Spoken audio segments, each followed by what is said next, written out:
This is the SISU war hammer from Rogue. Kelly got this, and it looked like a pretty cool little thing to mess around with. And just to give you some ideas, the weight on this empty is 14 pounds, and then you can remove the side plates here, and you can fill the head of the hammer with sand, which I think makes it 20 pounds, or lead shot, which makes it 28 pounds. And I guess you could use other materials to get the weight you wanted. I find 14 pounds is a pretty good weight to start with. You can do a lot with this, and it's kind of a fun, functional strength piece of equipment. It's kind of got a matte black finish. This isn't really smooth. It's got a little bit of texture to it.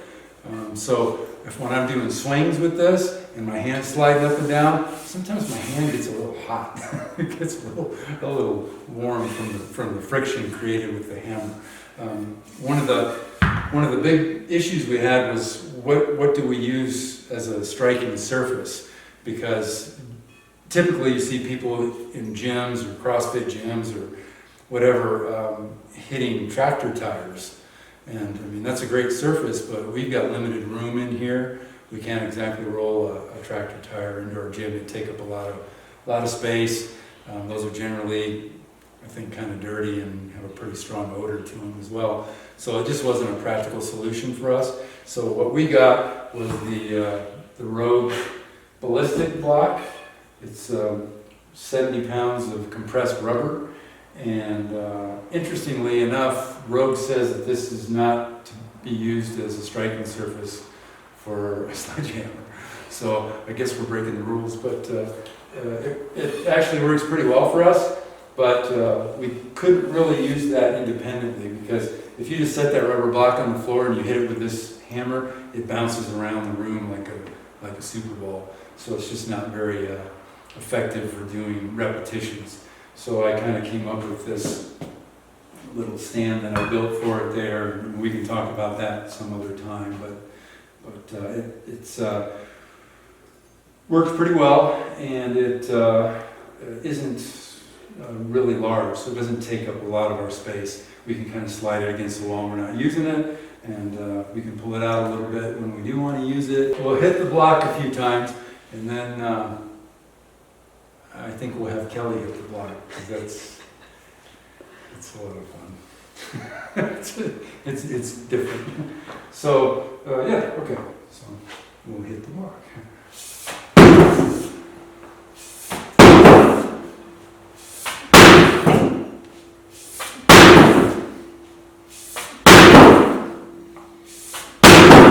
And then you can switch hands and go left, or you can go over. Kelly does both sides, so she does it a little different. I'm going to let her hit it. And like I said, my hand does get a little hot when I'm doing that. And you see these bungees here, you can see the block still bounces up and down a little bit when you hit it if you hit it hard. But it's a great workout, it really is. For me, I guess where I feel this exercise most is probably in my shoulders, my forearms, and my core. In my lower back, I was kind of surprised when I first started doing these, how much my lower back was involved. I didn't think it would be, but it would get pretty tight, so then I would go to the inversion table and loosen up a little bit. So good core workout for sure, and it really gets my heart going. When I use this, it's different than when Doug does, because although I think this is 14 pounds, it's heavy for me, and I used to love splitting wood, which was what made me so excited when I found this, and it's a similar action. But I get really good cardio, and I clearly use different body parts. So, like, I don't even know where to describe the focus is, but I try to do like right arm on top, left leg forward, and then swap. So, and then I'm always afraid I'm gonna miss, so I try to line it up, right? And then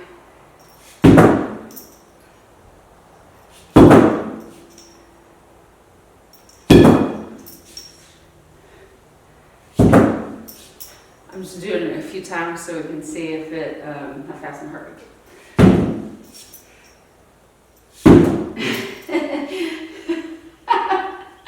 That's sitting over laughing at me.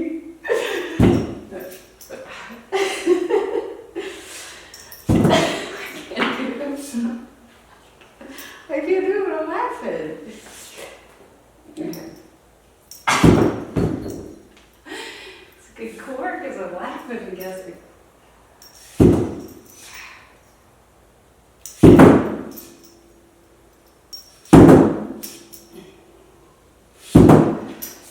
Then when I switch sides, it gets even trickier for me because I'm right-handed. Try to figure that out right there. That.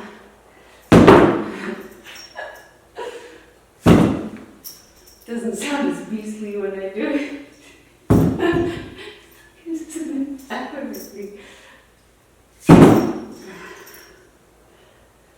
Okay, that's just a few, but let me see. Let's see what my heart rate's done. There you go.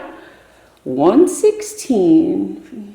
Ballistic block is also good for doing step-ups. And baby, you come here and show the step-ups. We're the best. Okay. So much more fun than you do. Well, I haven't tried wearing the vest when I'm not wearing the sweaters. I just go up.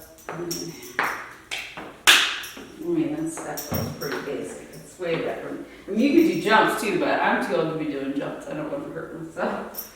So this weighted vest can go up to 40 pounds. It has like little, let's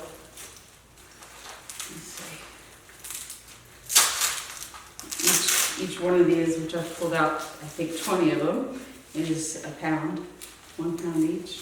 So we could put those inside of the hammer if we ever want to add the weight, but clearly I'm not ready for adding weight in the hammer. Okay. So, let's see, my starting heart rate's 104. I like that it's set up right here, because then I can, if I'm worried about I'm trying not to hold on to it so I get credit for steps, because my Fitbit doesn't give me credit if I'm not moving my arms. That's it, it's simple.